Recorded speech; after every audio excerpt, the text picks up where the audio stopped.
Sebelumnya kita berdoa terlebih dahulu untuk ketua kelas, bahkan dipimpin untuk berdoa. Di tempat duduk siaga, berdoa mulai. Bismillahirrahmanirrahim. Raditu billahi rabban wa bil islami dinan wa bi Muhammadin nabiyya wa rasulah. Rabbi zidni ilma warzuqni fahma. Amin ya rabbal alamin. Hari ini ada yang tidak masuk? Oke, Pak Majid absen dulu ya. Amelia, Amin Wasila, Aulia Amanda, Devi Devianti, Dia Ayu, Dila Norma, Dwi Altika, Enyu Elian, Fadila, Firnanda, Halo,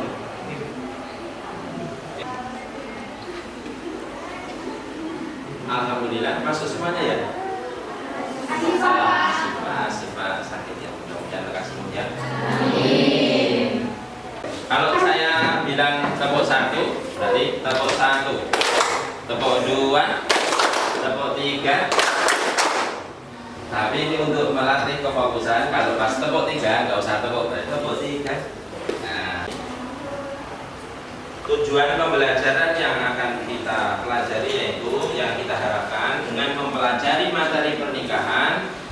Dengan mempelajari materi pernikahan dalam Islam, siswa dapat mengetahui dan memahami.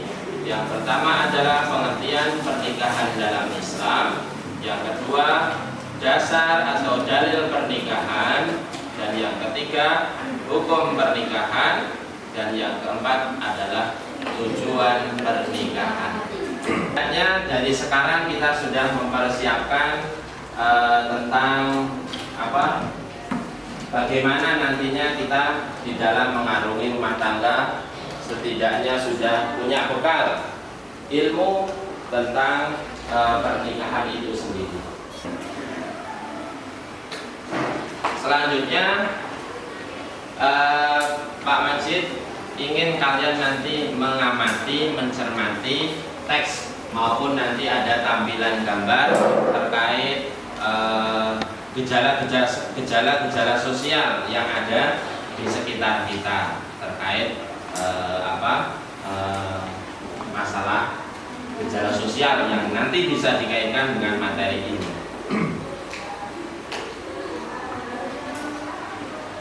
Ini nanti saya bagi 4 kelompok ya. 4 kelompoknya ini anggap saja ini kelompok 1, ini kelompok 2, kelompok 3, kelompok 4. Masing-masing kelompok nanti bertanggung jawab untuk mencermati, mengamati, kemudian menganalisis apa yang ada di. Silakan, ini diamati dulu ya. Silakan, masing-masing kelompok tugasnya nanti adalah bagaimana tanggapan kalian terhadap budaya seputar hubungan antara pria dan wanita seperti di atas. Kemudian yang kedua, apa dampak dari model pergaulan seperti tersebut di atas? Apa solusi yang kalian tawarkan untuk dapat memperbaiki kondisi yang sekarang ini? Nah, silakan ya. Ini kelompok 1, kelompok 2, kelompok 3, kelompok 4. Silakan diamati, dicermati, didiskusikan, kemudian nanti beri tanggapan tentang gambar itu. Silakan.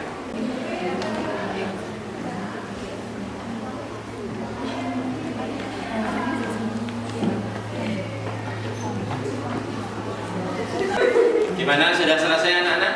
Sudah. Oke, terima kasih. Silakan kelompok 1 untuk apa? Menyampaikan bagaimana tanggapan kalian terhadap budaya seputar hubungan pria dan wanita seperti di atas.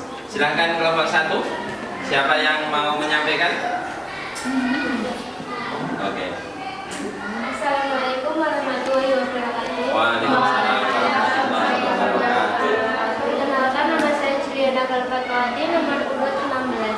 Saya mewakili kelompok 1 untuk menyampaikan tanggapan terhadap budaya seputar hubungan antara pria dan wanita pada teks di atas. Menurut tanggapan kami, budaya tersebut tidak baik karena itu melanggar syariat Islam. Dalam Islam sendiri melarang untuk menjalin hubungan di luar hubungan pernikahan. Oke, terima kasih. Berarti itu tidak sesuai dengan pengertian pernikahan itu sendiri ya? Sesuai apa tidak? Tidak. Oke. Terima kasih untuk kelompok 1. Kelompok 2 silakan. Siapa yang mau menyampaikan? Boleh berdiri. Bagaimana tanggapan kalian terhadap budaya seputar hubungan antara pria dan wanita seperti di atas?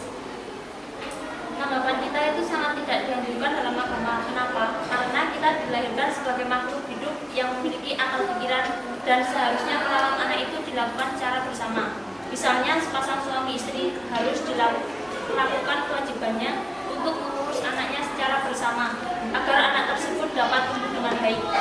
Begitu sebaliknya, melahirkan anak tanpa seorang ayah itu seperti hewan yang semaunya memilih dan bergonta-ganti pasangan dengan siapa saja yang memilikinya. Oke, terima kasih. Tepuk tangan untuk kelompok 2.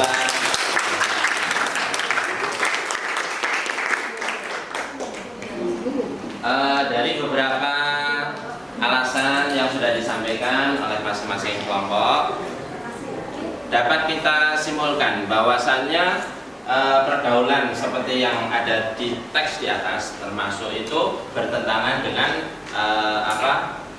bertentangan dengan syariat Islam, yang mana syariat Islam itu menganjurkan di dalam sebuah pergaulan maupun hubungan antara laki-laki dan perempuan itu harus terjalin satu ikatan yang sah yang disebut sebuah pernikahan. Kalau yang tadi itu bisa dikatakan sebagai apa ya? Nek bahasa Jawa itu kumpul kebo gitu ya mungkin ya.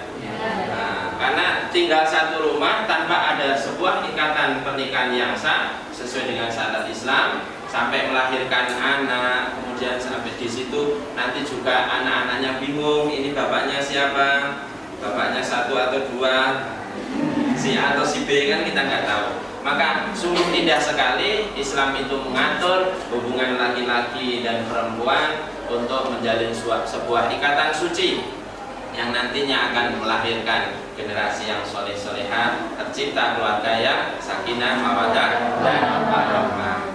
Coba kita lihat apa itu pernikahan itu sendiri. Coba siapa yang mau menjawab apa toh itu pernikahan? Biasa.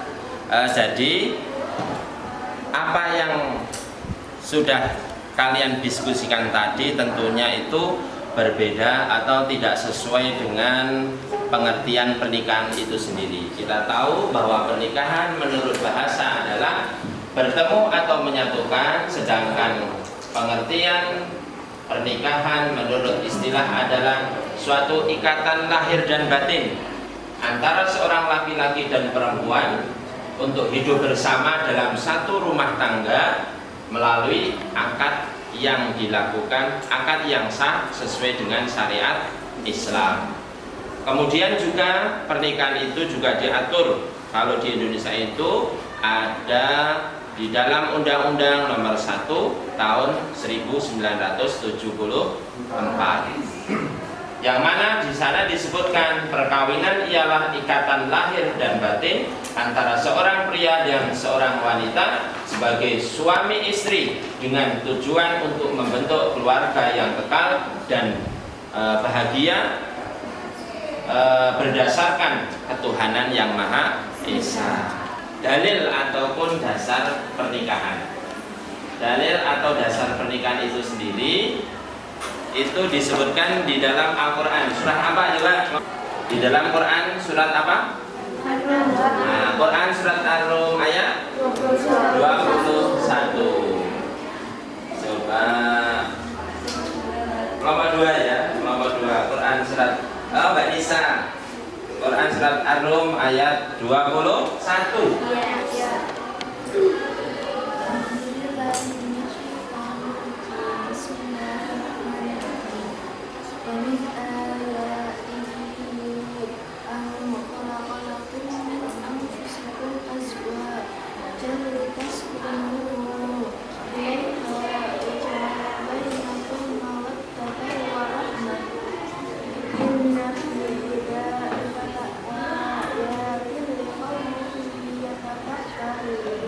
Artinya Dan di antara tanda-tanda kebesarannya ialah Dia menciptakan pasangan-pasangan untukmu dari jenismu sendiri, agar kamu cenderung dan merasa bergerak kepadanya. Dan Dia menjadikan di antaramu rasa kasih dan sayang. Sungguh pada yang demikian itu benar-benar terdapat tanda-tanda kebesaran Allah bagi kaum yang berpikir. Surat Ar-Rum ayat 21. Oke. Quran surat Ar-Rum ayat 21 itu juga dalil ataupun dasar diperintahkannya umat Islam untuk melaksanakan sebuah pernikahan. Quran surat Ar-Rum ayat 21 coba dibaca bersama-sama ya. Quran surat Ar-Rum ayat 21 dibaca bersama-sama. A'udzu billahi minasy syaithanir rajim. Bismillahirrahmanirrahim. Wa min ayatihi an khalaqalakum min anfusikum azwajan litaskunu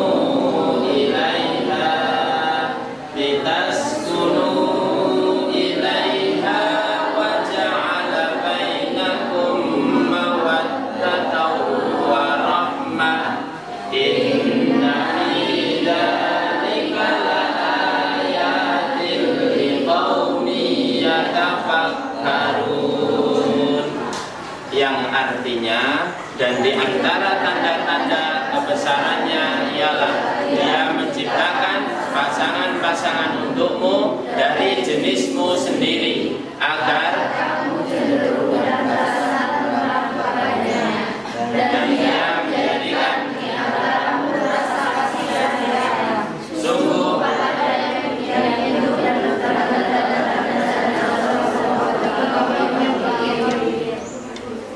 Oke. Di samping di dalam Al-Quran surat Ar-Rum ayat 21 juga di dalam hadis Nabi Muhammad SAW juga disebutkan bahwasannya syariat pernikahan ataupun sebuah perintah pernikahan itu juga Rasulullah SAW itu memerintahkan kepada umatnya. Di antara dalil dari hadis Nabi yaitu an Abdillah ibni Mas'ud radhiyallahu anhu qala lana Rasulullah sallallahu alaihi wasallam ya ma'syaras syabab man istata'a minkumul ba'ah falyatazawwaj fa innahu aghadul lil basar wa ahsanu lil farji wa man lam yastati' fa alaihi bisawm fa innahu lahu wija. Rawahu al-Bukhari wa Muslim. Yang artinya dari Abdullah bin Mas'ud radhiyallahu anhu, Rasulullah sallallahu alaihi wasallam berkata kepada kami, wahai para pemuda, barang siapa di antara kamu telah sanggup menikah, maka nikahlah. Karena nikah itu dapat menundukkan mata, menundukkan pandangan, dan memelihara farji. Dan barang siapa tidak sanggup, maka hendaklah berpuasa. Karena puasa itu menjadi perisai yang dapat melemahkan syahwat. Hadis rawahu Bukhari dan Muslim. Nah, dalam hadis ini disebutkan wahai para pemuda. Nah, kalian pemuda dan pemudi ya, pemuda dan pemudi. Kalau suatu saat kalian nantinya sudah sanggup untuk menikah, ya, sudah sanggup untuk menikah, siap secara fisik dan mental, siap secara ekonomi, maka sangat dianjurkan untuk menikah. Karena menikah itu apa? Yang pertama dapat menundukkan pandangan.